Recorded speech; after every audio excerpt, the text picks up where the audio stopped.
Hi everyone, it's Alexander Hagberg here for Team X-Ray, and in today's video we're going to talk about the 5 most common errors that X4 users make when they run and set up the car. And these are pretty simple things which are easy to overlook, especially if you're less experienced, if you haven't been racing touring cars a lot. These are very common errors that have very simple fixes which you can quickly change these things accordingly to give your car a better performance and a better handling. And that way you can get more out of your racing and enjoy your hobby even better. So let's start with the list of 5 things which I feel are the most important. I'm quite often approached by racers of different levels, which they have certain problems with the car, with the handling of the car, etc. And these are the most common things that I see are wrong in people's cars. So let's start with the first one. The first one involves the front body shell height and the body upstops, which the body upstops is a built-in feature in the X4. And sometimes it can be difficult to set up properly. And in this next step, I'm going to show you how to make sure your front body height is correct and the front body upstops are set correctly. So let's start with the front body height. As you can see, I've got a ride height gauge here to check the distance between the front lip and the floor. So if we talk about European style carpet and asphalt, you want this distance to be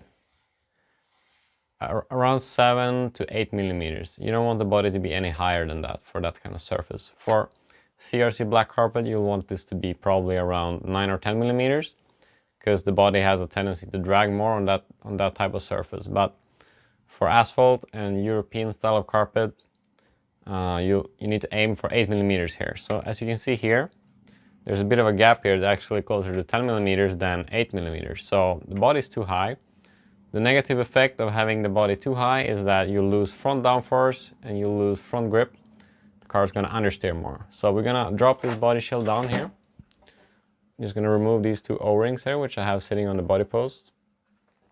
You can also fine-tune this height with optional body post holders, which they come in 3 steps: 0, 1, and 2 millimeters. So the body is now dropped down and it's now closer to 8 millimeters here. It's actually slightly above 8 here on the side and slightly below 8 here in the front. This is the perfect starting point. You might want to fine-tune this depending on the characteristic of the track.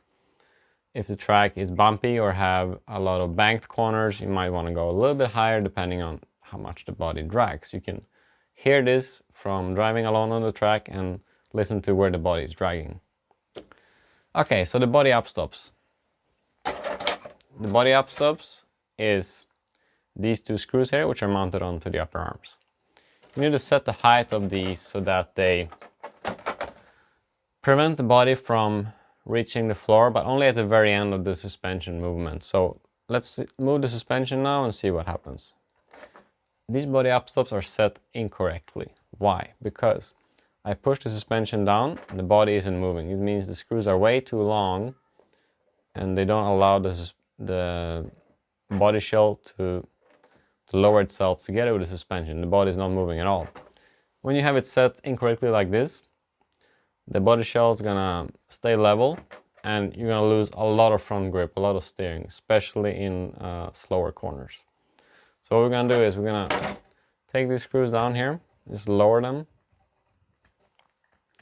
And I only want these to touch the body at the very end of the suspension movement.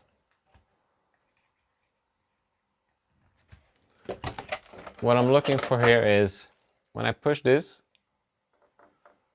from the side, see, it's only starting to work at the very end of the movement. So this prevents the body from dragging, but doesn't really take away any steering because the body is with the suspension all the way till the very end. If I push these down at the same time, you can barely see anything happening, but if I push one post down from the side, you can see that it's actually touching the body shell at the very end. So that's correctly set up front body height and body upstops. The next thing which I often see people overlook or do wrong is the steering EPA or the steering lock, which you set up with the setup station. As per kit standard, the steering lock is limited by a 7.5mm washer here on the steering assembly, which when you turn the steering to full lock, it limits the steering from going further, which depending on your toe out setting, it should be at about 26 degrees at full lock. But people often set their EPA settings on the radio incorrectly, and the steering ends up binding up at full lock, which when the steering is binding up, it affects the flex negatively of the chassis, and you're gonna have a very negative impact on the handling. So you're gonna lose steering, the car is gonna be less consistent to drive, and you definitely have a loss in performance. So in this next step, I'll show you how to set up the steering correctly on the setup station using your radio. Okay, so how do we know that we have excessive EPA or too much steering dialed in to the radio? Let's start the car and I will show you. So I disconnected the fans here so they don't disturb what I'm trying to say. The toe out's already set. It's about 1.2 degrees per side. I'm just gonna turn the steering to full lock. You can hear there's an noise from the servo. It means the servo is strained, struggling to keep up with the demand. It means that this point here is pushing onto the steering arm. We have too much EPA in the radio. Same to this side actually even worse. So I'm gonna start and dial this down and we're gonna see if it makes a difference. We're gonna start with 5 steps on the EPA. How do you get to the EPA? On the Sanwa M17, you open the settings menu, choose steering channel, go down to base. In base, you can set the steering individually left and right. This is referred to as the EPA. So we're going to turn this down by 5% to begin with. See if that helps. Okay. It's a lot better, but still too much to the one side. To this side is fine, no noise from the servo, and I'm looking for the free movement of the steering link here. So when I can move this link freely with my fingers, it's not bound up, it's not binding. It means there's no excessive strain onto the steering at full lock. To this side, to the right side, however, we still have too much steering. I'm gonna dial this down a little bit until it's quiet. So now you can see the steering arm is moving freely to both sides. And then we double check the steering throw here. It's actually 27 degrees to this side. It's a bit too much to the left. So we're gonna turn down the steering to the left by a couple of steps here. So that is 27 to both sides. And if you want more information about setting up the steering, I recommend you taking a look at my steering setup video for the X-Ray X4. There's also a video for the T4 car, which they're both pretty useful about this part of the setup. The third most common error is having the battery mounted too tightly in the car. So on the X4, we have a very nice battery mounting system which doesn't utilize any battery tape, and you simply install the battery in the car using these plastic holders here, which you just turn with your fingers. The battery comes in and out of the car like this, very simple. But a lot of users set these battery mounts too tightly so that the battery cannot move freely. And when these are pushing onto the battery, you actually you lock the battery into the car, and that's gonna remove a lot of flex and make the car inconsistent to drive, and you're gonna lose overall traction as well. You're gonna lose mechanical grip from the car. So in this next step, I'll show you how to properly set up the play and the mounting for the battery in the car. So incorrectly set up battery holder is gonna make the battery bind up in the car. And the battery holder is designed in a way where the battery is supposed to move freely in each direction. So it should have play up and down a little bit. It should have sideways play like this. Not excessive play in any direction, but just enough for the battery to move freely, so that when the chassis is flexing, the battery is not obstructing the flex of the chassis. That's the idea, to give the car more mechanical grip and make it more forgiving to drive. So, for example, if this play here from front to back is too little, you need to adjust the position of these backstops here. You loosen the set screw and you move these. And the other thing is obviously these holders, which you open with your hands. I'm gonna just demonstrate what happens when you tighten this too much here. So I'm gonna over tighten these so that the battery is actually locked into the car. You can see now it's completely locked, so this is actually gonna obstruct the flex quite a lot, and that's gonna take away a lot of grip. And even worse, it may tweak the car. It's gonna affect the chassis tweak, so the suspension is not gonna work evenly left and right. So we have to open up these screws until these are not pushing onto the battery. In fact, they should have a little bit of upwards play. It's better to have a bit too much play than no play at all. That's always my sort of rule of thumb when it comes to building and setting up a RC car. Okay, so plug this battery in here. Free movement in this direction, upwards and downwards, front to back. And that's a correctly set up battery mounting system for the X4. Fourth most common error. I see a lot of people mount their anti-roll bars too tightly. So when I mean too tightly, I'm talking about that there should be some sideways play for the anti-roll bar here in the bulkhead. The ball bearings, which hold these anti-roll bar collars, they should have a little bit of play here.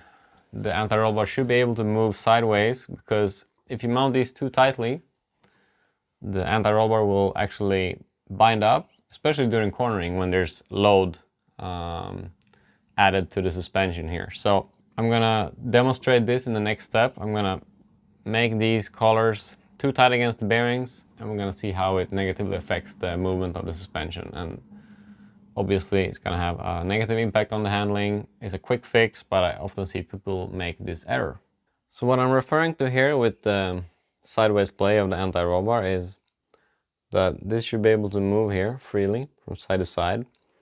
I mean, not excessive, but just a little bit for the anti-roll bar to be able to move freely and not bind up during cornering. I see a lot of people over tighten these collars against the ball bearings here, and I'm gonna try and demonstrate what happens if you do this. So if you just push these completely against the bearings here, it's actually hard to see from the video, but if you now try and push the suspension up, there's a bit of a limitation to the suspension movement. It's like adding a dampener basically to the suspension, because this is not moving freely anymore. It actually takes a bit more force to be able to move the suspension, so you make the suspension harder. It's going to take away traction, make the car inconsistent. So hence, having no binding in this section of the car is absolutely vital. So I always set this up to have a little bit of sideways play. Having a bit too much play usually is better than having no play. There's still not enough here. That's a bit too much. Like that is perfect. Now the suspension is moving freely. It's not obstructed by the tension of these collars onto the bearings. This is even more important at the front end of the car. And why? Because the front bulkheads are not connected, so the bulkheads can actually, they can flex a lot in this direction, right? You can see how much I can push the bulkheads against each other, because there's no reinforcement here unless you run the front brace. So then, especially then, it's important to have quite a bit of play for the front anti-roll bar. Usually more play is required for the front anti-roll bar than for the rear when you're not running a front brace. Keep that in mind. The fifth and final most commonly made error in setting up the X4 is the belt tension. So you have two belts in the car, they're equal length because it's a mid-motor car. So the belt tension, I often get asked how do you properly set the belt tension. It's different for stock and modified, because obviously modified you have a more powerful motor which requires tighter belt setting for the belt not to skip. And in stock classes, you want the belt to be as loose as possible without having it skipping, to have less friction from the drivetrain and therefore less motor overheating and basically more power and less fade. So in this next step, I'll show you how to properly set the belt tension for modified as well as spec racing. So belt tension is a subject which I often get asked about, and it's a thing which people often overlook or they don't know how to approach correctly. And I often see belts that are too tight for spec racing or too loose for modified racing. And I often see belts being unevenly tightened between front and rear. And one thing to keep in mind is that the belt tension is adjustable in steps with eccentric holders, front and rear, and you can actually set up these differently front and rear depending on the age of the belt and so on, because when the belts wear, they usually require a tighter setting for the tension, so that you make up for the belt being older and being a bit stretched. So in this case, I'm going to show you my car right here. It's set up for modified racing. So I got the eccentric set to 2 steps tighter than the middle, than the kit setting, which that's usually a good starting point for modified. I usually recommend +1 or +2 for modified racing. I'm going to demonstrate the tightness of the belt. You see when I push this here, or when I pull it, there's quite a bit of tension here because it returns quickly to its original state when I pull it. And same thing when I push it down, you can visibly see that there's a bit of tension to the belts here. And it's very equal between front and rear, which is important. You want the same tension between front and rear. For stock racing, however, this will be considered too tight. So we're gonna loosen the belts 2 steps in front and rear. And I'm gonna show you what I consider to be a optimal setting for spec racing.